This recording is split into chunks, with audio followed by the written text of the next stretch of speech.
Makadii mhuri yeZimbabwe? Nhasi tiri kuno kuKrima kwaChief Chisina Gumbero, tiri kudunhu rekwa Sabhuku Vincent kuKrima, ndokwatiri. Mune chiitiko chakaitika chemunhu akavigwa asisina nzeve. Saka nhasi tashanyira kuno paSabhuku Vincent, ndo patiri, ndo vamuri kuona vari mumasure medu umu.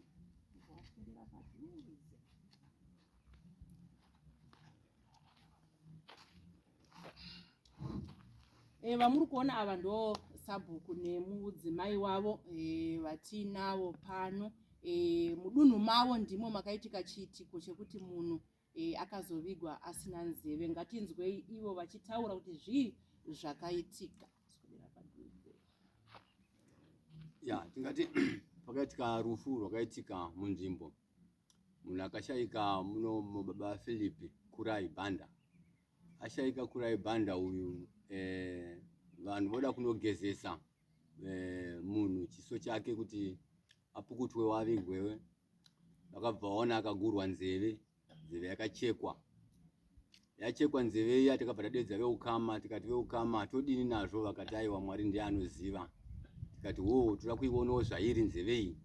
Takabva tapindamo nemudzimai wangu tikanoona shuwa nzeve yakachekwa, pisi hombe chaiyo, kwete kurumwa negonzo kana kudini, kuchekwa chaiko, kutochekwa.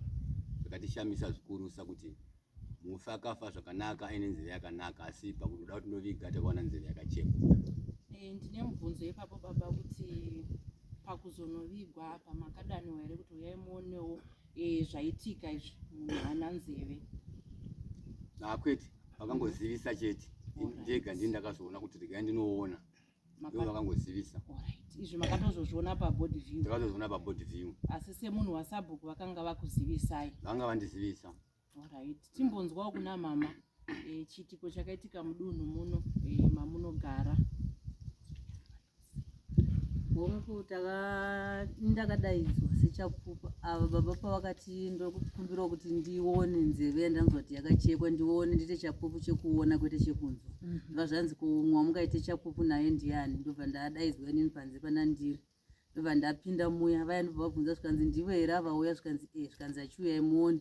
Ndobva vakatanga kutiratidza yanga yakanaka nzeve, ndobva vavhura vakati iyi handimuri kuiona nzeve yakanaka. Tikati hongu tiri kuzoona, zvikanzi hatichiendai kune iyi yanga iri yekuruboshwe. Ndobva vavhura tikaona shuwa nzeve yakatochekwa, yakabviswa pisi hombe chaiyo. Ndobva tati hongu tagutsikana tazviona. Todzokera kuna Sabhuku vedu, zvii zvamunofungidzira kuti zvakaitika pachitunha? Iso nemuromo hatina. Kuti tive tinofungidzira kuti zvakamira sei hatina, nokuti munhu akanga afa tinoziva panochengetwa, kana uri usiku pane patori nemalaitsi anenge aripo, vanhu vanenge vakatotarisa varimo. Saka kuti zive kuti chii chakaitika chaicho chatotishamisa nesu, asi tambosangana nazvo.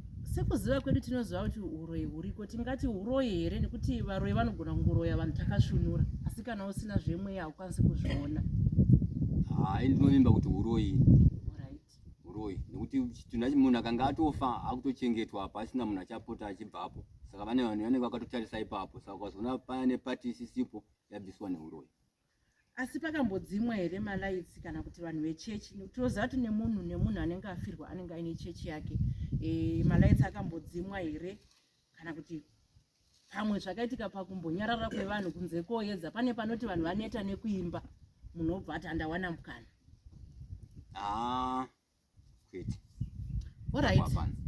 Tinotenda. Iye zvino tichaenda kune mhuri yacho yekwaBhanda, kune mukomana wacho akavigwa asina nzeve. Sekunzwa kwamataura ichokwadi, tiri kuno kuraini rakwaVincent kuKrima kwaChief Chisina kwakaitika chishamiso chekuti munhu akavigwa asina nzeve.